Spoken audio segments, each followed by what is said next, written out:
శ్రవణ సాయి అలియాస్ శివ కేసులో big twist చోటు చేసుకుంది. ఆర్టీవీతో ఎక్స్క్లూజివ్ గా మాట్లాడింది నిందితురాలు శ్రీజ తల్లి సిరి. దానికి సంబంధించిన బిగ్ బ్రేకింగ్ న్యూస్ చూస్తున్నారు. ఆర్టీవీతో ఎక్స్క్లూజివ్ గా మాట్లాడినప్పుడు ఏం జరిగింది, ఇటు ఎందుకు చంపింది, ఎందుకు చంపాల్సి వచ్చింది, ఎటువంటి కాన్వర్సేషన్ జరిగింది, ఇటు శ్రవణ్ సాయికి అలాగే శ్రీజకు అలాగే శ్రీకి మధ్య ఎటువంటి కాన్వర్సేషన్ జరిగింది, అసలు ఏం జరిగిందనే అంశానికి సంబంధించి మాట్లాడుకొచ్చింది శ్రీజ తల్లి సిరి. ఆర్టీవీతో ఎక్స్క్లూజివ్ గా మాట్లాడింది ఆమె. ఈ నేపథ్యంలో ముందుగా మేమంతా చూద్దాం, ఆ తర్వాత ఇన్ డీటెయిల్ గా దీనికి సంబంధించి మాట్లాడుకునే ప్రయత్నం చేద్దాం. శ్రీజ తల్లి సిరి ఆర్టీవీతో ఎక్స్క్లూజివ్ గా మాట్లాడుతూ శ్రవణ్ ను నేను చూడటం రెండోసారి మాత్రమే అంటూ ప్రారంభించింది. అసలు ఇంతకీ ఇంకా ఏముంది ఇప్పుడు చూద్దాం. ఏం జరిగింది అనేది మాట్లాడదాం. ఎలా జరిగిందని చెప్తాను. ఓకే, ఇప్పుడు నేను పిలిపించానని చెప్తున్నాను. అది నాకు అసలు వాడు శ్రావణ్ అనేవాడే. ఇది నేను సెకండ్ టైం చూడటం. Okay, first time 7 months back పాప దగ్గరకు వచ్చాడంట, కాలేజ్ దగ్గరికి. ఆమె ఇంటికి రాలేదు. 4:30 అయిపోతుంది, ఎర్లీ మార్నింగ్. మేము పోలీస్ స్టేషన్కి వెళ్ళాము, మాదాపూర్ పోలీస్ స్టేషన్ లో. అక్కడ పాప మిస్ అయిందని ఇచ్చాము. తర్వాత వాళ్ళ పెద్దనాన్న వాళ్ళని పిలిచాము, మాట్లాడాము, వార్నింగ్ ఇచ్చాము. ఓకే, వాడేదో పెద్ద క్యాస్ట్ అది ఇది అని అంటున్నాడు. వాడి క్యాస్ట్ తో నాకు పని లేదు. ఓకే, వాళ్ళకి డబ్బు ఉంటే వాళ్ళ దగ్గర ఉంచుకోమనండి, నా దగ్గర ఉంటే నా దగ్గర ఉంటది, నీ దగ్గర ఉంటే నువ్వు నాకు ఇవ్వవు కదా. ఓకేనా, ఎవరిది వాళ్ళకే ఉంటది. ఓకే, మీకు ఇష్టం వచ్చినట్టు రాసుకోవడం కాదు. ఓకే, నేను చెప్తాను, మీరు రాసుకుందరు కానీ మీకు వచ్చినట్టు గుద్దుకోండి. ఓకే, నేను ఎల్లుండే వస్తాను పోలీస్ స్టేషన్ వచ్చినాక. పోలీస్ స్టేషన్ లో నేను సంవత్సరం నుంచి అమ్మాయిని నేను కలవలేదు అని చెప్పి కలవకుండానే కడుపు వచ్చేసిందా? గండి మైసం దగ్గర పార్క్ లో చేస్తారా? రాత్రి 11 అయినా కూడా నేను షాప్ బంద్ చేసుకుని వస్తుంటే కూడా గల్లీలో ఉంటే నాకు ముఖం తెలియదు, కానీ నా కూతురు ముఖం నాకు తెలుస్తుంది కదా. ఎవరో ఒక మనిషి అక్కడ తన కోసం వెయిట్ చేస్తున్నాడని తెలుస్తుందా తెలీదా? ఏంటమ్మా ఎవరు అని అంటే, కాదమ్మా గల్లీలో మనకు ఫ్రెండ్స్ ఉంటారు కదా. అలా అని ఈ అమ్మాయి కవర్ చేసింది. ఎందుకంటే ప్రాబ్లం వాడెవడో కాదు, ప్రాబ్లం నా కూతురు అని నేను అనుకుని నా కూతురుని కొట్టా. ఓకే, ఎవరితోనే నాకు పని లేదు కదా. మీ పాపను కొడుతుంటే తను ఎలా వచ్చారండి? అబ్బాయి ఎట్లా వచ్చాడు? ఇప్పుడు అది ఎక్స్ప్లెయిన్ చేయమని. అంటే మామూలుగా తనకు తెలియదు కదా, మీ పాప మీద మీరు సీరియస్ అవుతున్నారు కదా, అంటే తను ఎందుకు వచ్చాడు అని. నా పిల్లని నేను కొట్టుకుంటే నాకు ప్రాబ్లం కాదు కదా. అవును, అవునా? ఎస్, నా కూతుర్ని కొట్టుకుని నా కూతుర్ని కొట్టుకున్నా నాకు ప్రాబ్లం. నేను చెప్తాను. పాప కండిషన్ ఎలా ఉంది? పాప కండిషన్ కి ఏమన్నారు డాక్టర్లు? పాప కండిషన్ ఎలా ఉందన్నారు? చెప్తాను అన్నారు, ఇంకా చెప్పలేదు. రైట్, అది ఆ కాన్వర్సేషన్ కి సంబంధించి ఇంకా కాన్వర్సేషన్ చూసే ప్రయత్నం చేద్దాం. శ్రవణ్ సాయి కేసులో బిగ్ అప్డేట్ గురించి మనం మాట్లాడుకుంటాం. కొద్దిసేపటి క్రితం ఇదిగో మీరు చూస్తున్నారు శ్రీజ తల్లి సిరి ఆర్టీవీతో ఎక్స్క్లూజివ్ గా మాట్లాడిన క్రమంలో ఇటు శ్రవణ్ ని చూడడం రెండోసారి మాత్రమే అంటూ చెప్పుకొచ్చింది. అసలు ఆ రోజు ఏం జరిగింది? తన కూతురు ప్రెగ్నెంట్ అంటూ చెప్పుకు రావడం ప్రస్తుతం ఆ కాన్వర్సేషన్ లో ఇంట్రెస్టింగ్ గా కాదు, సంచలనంగా మారింది. శ్రవణ్ను నేనే పిలిపించానంటూ చెప్పుకొచ్చింది సిరి. ఫస్ట్ టైం 7 నెలల క్రితం పాప కాలేజ్ దగ్గరికి వచ్చాడంటూ కూడా చెప్పుకొచ్చిన క్రమం. ఆ రోజు నా కూతురు తెల్లవారుజామున 4:30 వరకు ఇంటికి రాలేదంటూ చెప్పుకొచ్చింది ఆమె. నేను మాదాపూర్ పిఎస్కు వెళ్ళి పాప మిస్ అయిందని కంప్లైంట్ ఇచ్చానంది సిరి. తర్వాత శ్రవణ్ పెదనాన్నకు పిలిచి వార్నింగ్ ఇచ్చాను, అంటే శ్రవణ్కు వార్నింగ్ ఇవ్వడం జరిగింది వాళ్ళ పెదనాన్నను పిలిపించి అంటూ కూడా సిరి అంటే శ్రీజ తల్లి చెప్పుకొచ్చింది. ఆ తర్వాత క్యాస్ట్ గురించి మాట్లాడింది. ఆ పిల్లగాడికి సంబంధించి అతగాడిది పెద్ద క్యాస్ట్ అని చెప్పుకొచ్చింది. ఆ తర్వాత ఆ క్యాస్ట్తో నాకేం సంబంధం అంటూ చెప్పుకొచ్చింది. డబ్బుంటే వాడి దగ్గరే పెట్టుకోమను, నాకేమి ఇవ్వరు కదా అంటూ చెప్పుకొచ్చింది. వాడు కలవకుండా ప్రెగ్నెన్సీ ఎలా వచ్చింది అంటూ ప్రశ్నలు సంధించింది. గండి మైసమ్మ దగ్గర పార్కులో, అక్కడ నేను ఆ పదాన్ని ఉపయోగించట్లేదు, చేస్తారా అంటూ కూడా చెప్పుకొచ్చింది ఆమె. రాత్రి 11 గంటలు దాటినా గల్లీలో నా కూతురుతో తిరిగేవాడు. ప్రాబ్లం నా కూతురు కాబట్టి నా కూతురు మీద దాడి చేశా. ఎస్, తను ఆ కన్ఫెషన్ గురించి మాట్లాడుకున్న క్రమం తన కూతురు మీద దాడి చేసిన మాటను ఒప్పుకుంది తల్లి శ్రీజ తల్లి సిరి. కూతురుని మీద దాడి చేసిన క్రమంలోని అప్పుడే ఆర్టీవీ ప్రతినిధి ఆమెను అడగడం జరిగింది. అసలు ఏం జరిగింది అని చెప్పి, అంటే ఎందుకు శ్రవణ్ ఎందుకు అడ్డొచ్చాడు, శ్రవణ్కి ఎందుకు అలా అటాక్ అయిందని చెప్పి అడిగే క్రమంలో ఆ మాటను దాటే క్రమం ఎవరో వచ్చారు మధ్యలో ఒక కాన్వర్సేషన్ మీరు చూడొచ్చు. ఒకసారి ఏం జరిగింది అనేది డీటెయిల్గా మాట్లాడుకునే ప్రయత్నం చేద్దాం. నా కొలీగ్ నిర్మల అప్డేట్స్ అందించేందుకు జాయిన్ అవుతున్నారు. ఒకసారి నిర్మల దగ్గరికి వెళ్ళి అప్డేట్స్ తెలుసుకునే ప్రయత్నం చేద్దాం. నిర్మల, ఇటు ఆ కుటుంబం, మరి ముఖ్యంగా శ్రీజ తల్లి, శ్రీజ కుటుంబం ఏమంటోంది? అసలు ఆ కాన్వర్సేషన్లో కొంతవరకు మనం విన్నాం, బట్ నెక్స్ట్ కంటిన్యూటీలో అంటే ఈ శ్రీజ మీద అటాక్ చేసిన క్రమంలోనే తను అడ్డొచ్చాడు అనేది వాళ్ళ వర్షన్. బట్ ఎందుకు అడ్డొచ్చాడు, అడ్డొస్తే ఎందుకు అంతలా సావబాదారు అనేది ఇక్కడ వినిపించే మాట. ఏమంటోంది ఆ కుటుంబం? రైట్ సచిన్, ఇప్పుడు తను ఏమంటుందంటే నిందితురాలే ఇక్కడ ఉన్నారు. ప్రస్తుతం మనము శ్రీజాను ఎక్కడైతే హాస్పిటల్లో జాయిన్ చేశారో ఆ హాస్పిటల్ దగ్గరే ఉన్నాము. లోపలికి వెళ్ళి హాస్పిటల్ లోపలికి వెళ్ళి శ్రీజాతోటి మాట్లాడించే ప్రయత్నం చేసే మూమెంట్లోనే శ్రీజ తల్లి కూడా నిందితురాలు సిరి కూడా ఇక్కడే ఉన్నారు. సిరినే ఇక్కడ ఉంది కాబట్టి డైరెక్ట్గా తననే అడగడం జరిగింది, ఎందుకు సచిన్ మీద నీ కూతురు మీద అటాక్ చేశారు, ఎందుకు కొట్టారు అనంటే కూడా ఆ తల్లి మరి ఆవేదన అనాలా ఆక్రోశం అనాలా తెలియదు, కానీ తను ఒకటే చెప్పుకొచ్చారు, అవును నా కూతుర్ని కొట్టుకునే హక్కు నాకు లేదా, నా కూతురు తప్పు చేస్తుంది, నా కూతురు తప్పు చేయడం నేను చూశాను, 1 సంవత్సరం క్రితము ఆ శ్రావణ్ అనే వ్యక్తిని చూశాను, మళ్ళీ ఈ మధ్య నేను చూస్తూ ఉన్నాను, నా కూతురికి ఎన్నిసార్లు చెప్పినా కానీ తనతో తిరగడం మానలేదు, కాబట్టి నా కూతుర్ని నేను చాలా ఘోరంగా కూడా నేను కొట్టుకున్నాను, అది తప్పెలా అవుతుంది అని చెప్పేసి కూడా మరి ఆ సిరి నిందితురాలు అయితే చెప్తూ ఉంది. అదేవిధంగా ఇంకొక విషయము, మరి ఎందుకు సచిన్ మీద దాడి చేశారు, మీ కూతుర్ని మీరు కొట్టారు వాస్తవమే, కానీ ఆ సమయంలో సచిన్కి ఎలా తెలిసింది అని కూడా ఆవిడని అడిగే ప్రయత్నం చేశాము. వచ్చాడు అనేది శ్రవణ్ సాయి ఎందుకు వచ్చాడు అనేది right. Yes, Shravan okay, yes, Shravani ఎందుకు వచ్చాడు, ఎప్పుడు వచ్చాడు, ఎలా వచ్చాడు అని అడిగిన క్రమంలో కూడా ఆ తల్లి మాట దాటేసి నా కూతుర్ని నేను కొట్టుకుంటున్నప్పుడు నా కూతురు ఫోన్లో నుంచి మెసేజ్ చేసిందా, ఎలా చేసింది అనేది మీకు అనవసరము, ఫోన్ కాల్ ద్వారా చేశామా అనేది మీకు అనవసరము, ఇంకొక విషయం ఏంటంటే నా కూతుర్ని నేను కొడుతున్నాను అని చెప్పేసి కూడా తనకు సమాచారం అందింది అనేది ముఖ్యం కాదు, అన్నీ నేను 2 డేస్లో బయటకు వస్తాను, 2 రోజులలో బయటకు వచ్చినాక నేను చెప్తాను మీకు ఏది పడితే అది మీరు రాసుకుంటున్నారు అని కూడా మీడియాను కూడా నిలదీస్తుంది అక్కడ నిందితురాలు. అదే కాకుండా అక్కడికి శ్రావణ్ రావడంతో మరి ఎందుకు తన మీద అటాక్ చేశారు అని అంటే, నా కూతుర్ని నేను కొట్టుకుంటున్నప్పుడు గండిపేట చెరువు దగ్గర నా కూతురుతో కలిసి ఉన్నాయి, ఆ క్షణాలు నేను నా కల్లారా చూశాను, ఏ తల్లి మాత్రం ఓర్చుకుంటుంది అని చెప్పేసి కూడా మరి ఇక్కడ నిందితురాలు చెప్తోంది. ఆ క్షణం చూసిన తర్వాతే నా కూతురు ప్రెగ్నెంట్ అయింది, ఇప్పుడు 4 months ప్రెగ్నెంట్.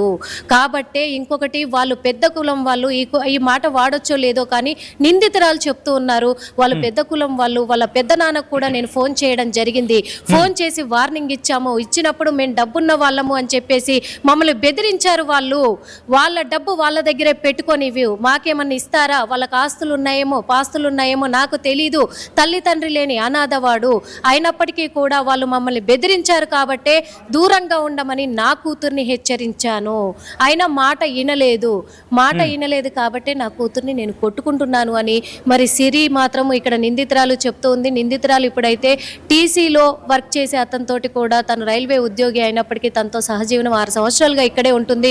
ప్రస్తుతం అతన్ని కూడా పోలీసులు అదుపులోకి తీసుకున్నారు. శ్రీజ ఆరోగ్యం ఎలా ఉంది? ఎందుకంటే ఆమెతో మాట్లాడిన సందర్భంలో ఆమె ఒక మాట అడగడం జరిగింది, శ్రీజ ఆరోగ్యం ఎలా ఉందని చెప్పి అడిగినప్పుడు ఒక్కొక్క మాట దాటేసే ప్రయత్నం చేశారు సిరి. అసలు ఎలా ఉందంటే తన ఆరోగ్యం? సిరికి మాత్రము విపరీతంగా దెబ్బలతో తను అల్లాడిపోతుందనే చెప్పుకోవచ్చు. ఎందుకంటే తనని ఎక్కడ టచ్ చేసినా కానీ నన్ను టచ్ చేయొద్దు, నాకు ఒళ్ళంతా నొప్పిగా ఉంది అని చెప్పేసి మరి శ్రీజ మాత్రం చెప్తూ ఉంది. ఎందుకు అంత దారుణంగా కొట్టారు అని సిరిని కూడా అడగడం జరిగింది నిందితురాల్ని. అడిగినప్పటికీ కూడా ఆ తల్లి చెప్తోంది, అవును నా కూతుర్ని నేను కొట్టుకున్నాను, ఒళ్ళంతా మొత్తం ఛిద్రవద్రం అయ్యేలాగా కూడా కొట్టాను, ఆ టైంలో నాకు తెలియలేదు, పక్కనే ఉన్న బ్యాట్ తీసుకున్నాను, కొట్టేశాను, మాట వినలేదు కాబట్టి ఆమె చెయ్యి ఫ్రాక్చర్ అయింది. తనకు నడుము దగ్గర కూడా వీపులో కూడా గాయాలైనట్టుగా కూడా చెప్తూ ఉన్నారు డాక్టర్లు కూడా. ఆ నిందితురాలు కూడా అదే చెప్పింది. అదే విధంగా కూడా శ్రీజ కూడా నాకు పెయిన్ ఉంది, ఒళ్ళంతా కూడా బాగా నొప్పులుగా ఉంది, నన్ను ముట్టుకోవద్దు అని చెప్పేసి కూడా తను చెప్తూ ఉంది. అలా టచ్ చేసినా కానీ పెయిన్ అంటోంది. తన పరిస్థితి అయితే అలా ఉంది. తను కోలుకోవడానికి ఇంకా కొంచెం టైం పడుతుంది అని డాక్టర్లు కూడా చెప్తూ ఉన్నారు. అదే విధంగా ఈ నిందితురాలు మాత్రం చెప్తుంది, తను కోలుకోకపోయినా ఇంకా నేను డబ్బులు పెట్టుకొని ట్రీట్మెంట్ చేయించుకుంటా నా కూతురికి, కానీ నేను ఎందుకు శ్రావణ్ మీద దాడి చేశాను అని చెప్పేసి మాత్రం మీకు ఇష్టం వచ్చినట్టుగా మీరు రాసుకోవద్దు అని చెప్పేసి మీడియాకి కూడా సవాల్ విసురుతోంది అక్కడ సిరి. మరి తను ఒక బ్యూటీషియన్ బ్యూటీ పార్లర్ నడుపుతూ ఉంది. తను అదే మాట చెప్తున్నారు పదే నేను తట్టుకోలేకపోయాను. ఒక్కసారి ప్రయత్నించండి. ఇటు శ్రీజ తల్లి శ్రీ ఆర్టీవీతో ఎక్స్క్లూజివ్ గా మాట్లాడింది. ఆ కాన్వర్సేషన్ గురించి మనం మాట్లాడుకుంటున్నాం. సో ఇందాక మాట్లాడుతూ కాన్వర్సేషన్ గురించి మాట్లాడుకునే ప్రయత్నం చేద్దామని చెప్పి మీకు చెప్పున్నా. ఒకసారి ఆ కాన్వర్సేషన్ ని చూద్దాం. శ్రీజ తల్లి శ్రీతో ఆర్టీవీ ఎక్స్క్లూజివ్ గా మాట్లాడింది. ఆ రోజు ఏం జరిగింది, అసలు ఎందుకు శ్రీజ విషయంలో మరీ ముఖ్యంగా శ్రవణ్ని ఎందుకు చంపేసింది, ఎందుకు కొట్టాల్సి వచ్చింది, ఎందుకు దాడి చేసింది, ఆ కుటుంబం ఎందుకు దాడి చేయాల్సి వచ్చింది, వీళ్ళ వ్యవహారం ఏంటివి, తనకేమని తెలుసు, ఎప్పటి నుంచే పరిచయం, ఎన్నిసార్లు ఆ వ్యక్తిని అంటే ఇటు శ్రవణ్ని కలవడమో చూడడమో వాడో ఇట్ మేబీ వాళ్ళ విషయం ఎంతవరకు తెలుసు, ఇవన్నీ కూడా తన కాన్వర్సేషన్లో చెప్పుకొచ్చింది. శ్రీజ తల్లి శ్రీ ఆర్టీవీతో ఎక్స్క్లూజివ్గా మాట్లాడుతున్నప్పుడు ఈ అంశాన్ని చెప్పుకొచ్చింది. ఇంతకీ ఆమె ఏమంది ఇంకోసారి చూద్దాం. ఏం జరిగింది అనేది మాట్లాడదాం. ఎలా జరిగిందని చెప్తాను. ఓకే, ఇప్పుడు నేను పిలిపించానని చెప్తున్నాను. అది నాకు అసలు వాడు శ్రావణ్ అనేవాడే. ఇది నేను సెకండ్ టైం చూడటం. Okay, first time 7 months back పాప దగ్గరకు వచ్చాడంట, కాలేజ్ దగ్గరికి. ఆమె ఇంటికి రాలేదు. 4:30 అయిపోతుంది, ఎర్లీ మార్నింగ్. మేము పోలీస్ స్టేషన్కి వెళ్ళాం, మాదాపూర్ పోలీస్ స్టేషన్ లో. అక్కడ పాప మిస్ అయిందని ఇచ్చాము. తర్వాత వాళ్ళ పెద్దనాన్న వాళ్ళని పిలిచాము, మాట్లాడాము, వార్నింగ్ ఇచ్చాము. ఓకే, వాడేదో పెద్ద క్యాస్ట్ అది ఇది అని అంటున్నాడు. వాడి క్యాస్ట్ తో నాకు పని లేదు.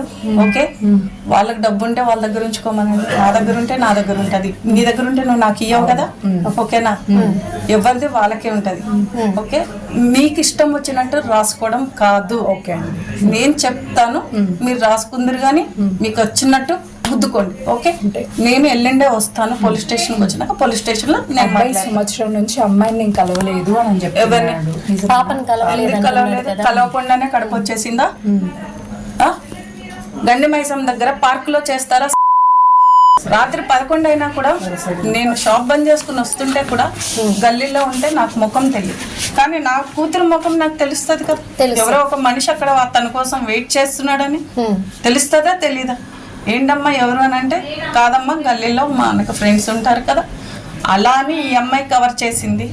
ఎందుకంటే ప్రాబ్లం వాడెవడో కాదు, ప్రాబ్లం నా కూతురు అని నేను అనుకుని నా కూతురుని కొట్టా. ఓకే, ఎవరితోనే నాకు పని లేదు కదా. మీ పాపను కొడుతుంటే తను ఎలా వచ్చారండి? అబ్బాయి ఎట్లా వచ్చాడు? యాక్చువల్గా అది ఎక్స్ప్లెయిన్ చేయమని. అంటే మామూలుగా తనకు తెలియదు కదా, మీ పాప మీద మీరు సీరియస్ అవుతున్నారు కదా, అంటే తను ఎందుకు వచ్చాడు? నా పిల్లని నేను కొట్టుకుంటే నాకు ప్రాబ్లం కాదు కదా. అవును, అవునా? ఎస్, నా కూతుర్ని కొట్టుకుని నా కూతుర్ని కొట్టుకున్నా నాకు ప్రాబ్లం. నేను చెప్తాను. పాప కండిషన్ ఏమన్నారు డాక్టర్లు? పాప కండిషన్ ఎలా ఉందన్నారు? చెప్తాను అన్నారు, ఇంకా చెప్పలేదు. రైట్, అది ఆ కాన్వర్సేషన్ మీరు చూసారు. ఇటు శ్రీజ తల్లి శ్రీతో ఆర్టీవీ ఎక్స్క్లూజివ్ గా మాట్లాడినప్పుడు తను చెప్పుకొస్తుంది. ఒక విధంగా చెప్పాలంటే మధ్యలో కాస్త గట్టిగా మాట్లాడే ప్రయత్నం చేసింది. మీరు ఏది పడితే అది రాసుకోవద్దు అంటూ చెప్పుకొస్తూనే. సో ఈ క్రమంలో అసలు ఏం జరిగింది, ఇటు సిరి అంటే శ్రీజ తల్లి సిరి అలాగే శ్రవణ్ సాయికి సంబంధించి ఆ కాన్వర్సేషన్ ఏం జరిగింది, అక్కడ ఏం జరిగింది, ఎందుకు దాడి చేయాల్సి వచ్చింది, ప్రస్తుతం తన పరిస్థితి ఏంటి, అంటే శ్రీజ పరిస్థితి ఎలా ఉంది ఆ హాస్పిటల్ దగ్గర, అంటే శ్రీజ ప్రస్తుతం చికిత్స తీసుకుంటున్న హాస్పిటల్ దగ్గర ఆర్టీవీ అక్కడికి వెళ్ళింది. మా ప్రతినిధి నిర్మల అక్కడే ఉన్నారు, అప్డేట్స్ అందించేందుకు లైవ్లో కంటిన్యూ అవుతున్నారు. ఒకసారి నిర్మల దగ్గరికి వెళ్ళే ప్రయత్నం చేస్తున్నాను. నిర్మల, ప్రస్తుతం శ్రీజ ట్రీట్మెంట్ తీసుకుంటున్న హాస్పిటల్ ఎక్కడుంది? అఫ్ కోర్స్ ఆ లొకేషన్లో మీరు ఉన్నారు ప్రెసెంట్. ప్రస్తుతం ఎటువంటి సినారియో ఉంది, ఎక్కడ తనకి ట్రీట్మెంట్ అవుతోంది, అట్ ద సేమ్ టైం ఎలా ఉంది తన ఆరోగ్యం, ఈ కాన్వర్సేషన్ గురించి మనం మాట్లాడుకునే ప్రయత్నం చేద్దాం. సచిన్, ఇక్కడే ఉన్నాము. తిరుమల హాస్పిటల్లో జరుగుతూ ఉంది. ఎక్కడైతే ఇన్సిడెంట్ జరిగిందో బైరంగూడలో ఆ పక్కనే నియర్ బై ఉంది ఈ హాస్పిటల్ కూడా. ఈ హాస్పిటల్లోనే జరుగుతూ ఉంది. తనని ఇక్కడే అడ్మిట్ చేశారు శ్రీజాని. ప్రస్తుతం అయితే డాక్టర్స్ పరీక్షిస్తూనే ఉన్నారు. తనకు చెయ్యి కూడా ఫ్రాక్చర్ అయ్యింది, తనకు ఆ సర్జరీ కూడా జరగాలి అంటున్నారు. ఇదే హాస్పిటల్లో తను ఇక్కడే గ్రౌండ్ ఫ్లోర్లోనే రైట్ సైడ్, మనకి ఈ రైట్ సైడ్లోనే తన వార్డు కూడా ఉంది. కాకపోతే మనకి ఇక్కడ లోనికి వెళ్ళడానికి కొద్దిగా ఇబ్బందికరంగా ఉంది కాబట్టి చూపిస్తున్నాం. కానీ ఇక్కడ శ్రీజ పరిస్థితి మాత్రము కొంచెం ఇబ్బందిగానే ఉంది అని చెప్పుకోవచ్చు. ఎందుకంటే ఆ తల్లి గట్టిగా కూడా తన మీద బ్యాట్ తోటి ఎక్కడ పడితే అక్కడ ఇచ్చేశారు కాబట్టి ఇక్కడ లోపల మనం చూస్తున్నాం కదా, ఇక్కడే తను రైట్ సైడ్లోనే తనది వార్డు కూడా ఉంది. ఇక్కడ నుంచే తీసుకెళ్లారు, ఈ గుమ్మం దగ్గర నుంచే తీసుకెళ్లడం కూడా జరిగింది. నిన్న అక్కడ హోలిస్టిక్ హాస్పిటల్లో, మనకి నిజాంపేటలో హోలిస్టిక్ హాస్పిటల్లో జాయిన్ చేశారు. అక్కడి నుంచి కూడా ఇక్కడ టెస్ట్ల నిమిత్తం కూడా ఇక్కడికి తీసుకొని రావడం జరిగింది తనని. మరి ఇప్పుడు తిరుమల హాస్పిటల్ ఇక్కడ అందరికీ తెలిసిందే. ఈ హాస్పిటల్లోనే ఇక్కడ తనని జాయిన్ చేశారు సచిన్. కానీ అక్కడ మదర్ అయితే అసలు మాట్లాడడానికి నిరాకరించేసి కూడా చాలా దురుసుగా కూడా ఇది చేస్తున్నారని చెప్పుకోవచ్చు. మనం చూస్తున్నాం కదా, ఎందుకంటే మీడియా వాళ్ళు ఎట్టి పరిస్థితుల్లో కూడా రావద్దు అని వార్నింగ్లు ఇస్తున్నారు అక్కడ నిందితురాలు. అలాంటి పరిస్థితుల్లోనే ఇక్కడ కొనసాగుతూ ఉంది. ప్రస్తుతానికి డాక్టర్లు పరీక్షిస్తున్నారు తనని. పూర్తి అప్డేట్ కూడా డాక్టర్లు కూడా అందిస్తామని చెప్తూ ఉన్నారు. ఎందుకంటే తన పరిస్థితి ఎట్లా ఉంది ఏంటి అనేది మనం ఇంతకుముందు వెళ్ళాం కదా, వెళ్ళి తనతో మాట్లాడే ప్రయత్నం చేశాము, మాట్లాడించాము. శ్రీజను కూడా చూసాము. శ్రీజ మాత్రము చాలా ఇబ్బందికరంగా, నాకు చాలా ప్రాబ్లంగా ఉంది అని చెప్పేసి కూడా తను చెప్తూ ఉంది. కాకపోతే శ్రీజ చాలా చిన్న వయసులోనే ఉంది. ఇప్పటికైతే తను మేజర్ ఏం కాదు అనిపిస్తుంది. తను ఇప్పుడు స్టడీ కూడా కంటిన్యూ చేస్తూ ఉంది. అలాంటి టైంలోనే ఇదైంది. కాకపోతే అలా చూసేసరికి ఆ తల్లికి కూడా చాలా ఇబ్బందికరంగా ఎట్లా అనిపించిందో తెలియదు. కానీ నా కూతురు నా మాట వినట్లేదు అనే ఇదిలోనే తను ఇచ్చేశాను అని చెప్పేసి కూడా చెప్తుంది. ఈ పరీక్షలన్నీ పూర్తయిన తర్వాత ఖచ్చితంగా కూడా నేను మీడియా ముందు చెప్తాను ఏం చేశానని చెప్పేసి అని ధైర్యంగా తను ఒప్పుకుంటుంది. అవును, నేనే కొట్టాను, నా కూతుర్ని నేనే కొట్టాను, ఆ శ్రావణ్ అనేవాడిని కూడా నేనే కొట్టాను అని ఆ తల్లి చెప్తూ ఉంది. నిందితురాలు ఖచ్చితంగా తనే ఒప్పుకుంటుంది సచిన్. రైట్ నిర్మల, ప్రస్తుతం మీరు హాస్పిటల్ దగ్గర ఉన్నారు. అంటే ఆ కుటుంబంలో ఎవరెవరు తనతో ఉన్నారు? అండ్ శ్రీజతో పాటు శ్రీజ తల్లి సిరి కూడా అక్కడ ఉన్నట్టుగా తెలుస్తోంది కదా. సో ఇంకా ఎవరెవరు ఉన్నారు ఆమె వాళ్ళతో పాటు? తల్లి మాత్రమే ఉన్నారు. ఇంకెవరిని కూడా ఇక్కడికి పోలీసులు రానివ్వలేదు. శ్రీజ తమ్ముడు, అలాగే ఇప్పుడు సిరి ఎవరితో అయితే ఉంటుందో తన సెకండ్ హస్బెండ్, వాళ్ళంతా కూడా అక్కడ పోలీస్ స్టేషన్ దగ్గరే ఉన్నారు. కానీ ఇక్కడ మాత్రము శ్రీజ తల్లి మాత్రమే ఉన్నారు, శ్రీజతో పాటు సచిన్. చూస్తున్నాము, ఇక్కడ నుంచే తీసుకొచ్చారు శ్రీజను కూడా. ఇక్కడ నుంచి తీసుకొచ్చేసి ఇదే వార్డులో తను పెట్టడం కూడా జరిగింది. అక్కడే ఉన్నారు. ఆ ఇదిలో అక్కడున్న మనకు కవర్ చేసి పెట్టారు కదా, ఆ ఇదిలోనే శ్రీజ అండ్ శ్రీజ తల్లి అక్కడే ఉన్నారు. ఆ వార్డులో తనని అడ్మిట్ చేశారు. చూస్తున్నాం కూడా, చూడండి ఇక్కడే చూపించే ప్రయత్నం అయితే చేద్దాం. చిన్న ప్రయత్నం అంతే. ఒకవేళ ట్రీట్మెంట్ జరుగుతుంటే కనుక ఇక్కడే ఉన్నారు. ఓకే, అంది చూసారు కదా. మరి ఇక్కడే శ్రీజ తల్లి సిరి తను. ఎందుకంటే తన ఆవేశం కూడా మనం అర్థం చేసుకున్నాం కాబట్టి, ఎందుకంటే నా కూతురు నా మాట వినలేదు అని ఒక్క ఇది చెప్పారు. తన ఆవేదన కూడా. అమ్మ, శ్రీజ పరిస్థితి ఏమన్నా చెప్పారా? డాక్టర్లు ఏమన్నా చెప్పారా? ఓకే, శ్రీజ పరిస్థితి కూడా మనము చూపించే ప్రయత్నం చేశాము. కాకపోతే ఇక్కడ డాక్టర్స్కు కొన్ని రిస్ట్రిక్షన్స్ ఉంటాయి కదా, అందుకని చెప్పేసి కొద్దిగా చూసారు కదా. మరి అక్కడ శ్రీజ తల్లి సిరి అక్కడే ఉన్నారు. శ్రీజ పరిస్థితి, శ్రీజను బెడ్ పై పడుకోబెట్టి ఉంచారు. అక్కడ టెస్టులు జరుగుతూ ఉన్నాయి. ఇంకా వాళ్ళు డాక్టర్స్ కూడా మనకి పూర్తి వివరాలు అయితే చెప్తాము, ఖచ్చితంగా వెల్లడిస్తాము అని చెప్తున్నారు సచిన్. రైట్, అంటే శ్రీజ తల్లి తనతో పాటు ఉన్న వ్యక్తి శ్రీజ తల్లి, రైట్? ఎస్, శ్రీజ తల్లి ఇప్పుడు నిందితురాలుగా పిలువబడుతున్న సిరినే శ్రీజతో ఇక్కడే హాస్పిటల్లో ఉన్నారు. ఎందుకంటే సిరికి కూడా వెనక ముందు ఎవరు లేరు కాబట్టి చూసుకోవడానికి అని చెప్పేసే తల్లిని ఇక్కడ పెట్టడం జరిగింది అని పోలీసులు కూడా చెప్తూ ఉన్నారు. అదేవిధంగా అందుకే ఆ బ్యాట్తో అటాక్ చేసిన విషయం కూడా ఇంకొకటి బ్రేకింగ్ న్యూస్ ఏంటంటే కూడా సచిన్, ఆ బ్యాట్తో అటాక్ చేసే సమయంలో కూడా సిరి కొడుకు కూడా ఇంట్లోనే ఉన్నాడు. అంటే శ్రీజ తమ్ముడు ఇంట్లోనే ఉన్నాడు. అలాగే ఇప్పుడు ఆ టీసీలో వర్క్ చేస్తున్నటువంటి హరిప్రసాద్ రావు గారు ఎవరైతే ఉన్నారో ఇప్పుడు ప్రస్తుతం సిరితో కలిసి ఉన్నటువంటి వ్యక్తి కూడా వీళ్ళు ముగ్గురు సహాయంతోనే శ్రావణ్ మీద దాడి చేసినట్టుగా తెలుస్తుంది సచిన్. రైట్ నిర్మల, ప్రస్తుతం శ్రీజ తల్లి సిరి అక్కడే ఉన్న క్రమంలో పోలీసులు కూడా అక్కడే ఉన్నారు. మొత్తం పోలీస్ పహరా అంటే వాళ్ళకి అఫ్కోర్స్ ఎందుకంటే విచారణలో ఉన్నారు కాబట్టి ప్రస్తుతం పోలీసులు కూడా అక్కడే ఉన్నారా? పోలీసులు కూడా ఇక్కడే ఉన్నారు. ప్రస్తుతం అయితే ఇక్కడ పోలీస్ బందోబస్తు ఏర్పాటుతోనే తనకు కొన్ని నిబంధనలతోటి ఇక్కడ శ్రీజ దగ్గర పెట్టడం జరిగింది. ఎందుకంటే తను ఎక్కడికి వెళ్ళే పరిస్థితి లేదు, ఇక్కడ నుంచి తప్పించుకునే అవకాశం లేకుండానే పోలీస్ బందోబస్తుని ఏర్పాటు చేసి శ్రీజ దగ్గర నిందితురాలని ఇక్కడ ఉంచడం కూడా జరిగింది. నిందితురాలు నేనే చేశాను అని చెప్పేసి ఒప్పుకున్నప్పటికీ కూడా నిందితురాలని శ్రీజ దగ్గర పెట్టాలి అనే ఒక చిన్న ఇదితోటి సెంటిమెంట్గా కూడా వాళ్ళు ఉంచారు. తల్లి దగ్గర ఉండాలి అనే ఇదితో ఉంచి ఇప్పుడు శ్రీజ తమ్ముడిని అలాగే హరిప్రసాద్ రావుని ఇద్దరిని పోలీసుల అదుపులోకి అయితే వాళ్ళు అక్కడే పోలీస్ స్టేషన్లో వాళ్ళని అక్కడ పెట్టుకోవడం కూడా జరిగింది సచిన్. రైట్ ఒక్కసారి నిర్మల మీరు లైన్లో ఉండే ప్రయత్నించండి. ఇదే అంశానికి సంబంధించి ఆర్టీవీ ఎక్స్క్లూజివ్ గా మాట్లాడింది శ్రీజ తల్లి సిరితో. ఆర్టీవీ ఎక్స్క్లూజివ్ గా మాట్లాడినప్పుడు ఆమె ఏమంది, సిరి ఏం చెప్పుకొచ్చింది, అసలు ఆ రోజు ఏం జరిగింది, అసలు వీళ్ళిద్దరి విషయం ఎప్పుడు తెలిసింది, ప్రెగ్నెన్సీ అనే మాటను ఆ తల్లి నోటే వినిపించింది, ఆ ప్రెగ్నెన్సీ కోపంతోనే ఇటువంటి దాడికి దిగిందా, సిరి అటాక్ చేసిందా, శ్రావణ సాయిని బ్యాట్తో కొట్టి చంపేసిందా, ప్రస్తుతం అసలు ఏం జరిగింది ఆమె మాటలను విందాం. ఒకసారి శ్రీజ తల్లి సిరి ఏముంటుందో చూసే ప్రయత్నం చేద్దాం. ఈ కథను మిమ్మల్ని కాస్త కలవరపరచచ్చు, అయితే మిమ్మల్ని కలవరపడి గురి చేయడం ఆర్టీవీ ఉద్దేశం కాదు. కానీ ఇటువంటి కథనాలు చూసినప్పుడు కాస్త కలవరపడి గురే అవకాశం ఉంటుంది కాబట్టి దీనికి సంబంధించి తగిన జాగ్రత్తలు తీసుకోవాలని ఆర్టీవీ సూచించడం జరుగుతోంది. This is disturbing content, your description is highly advised.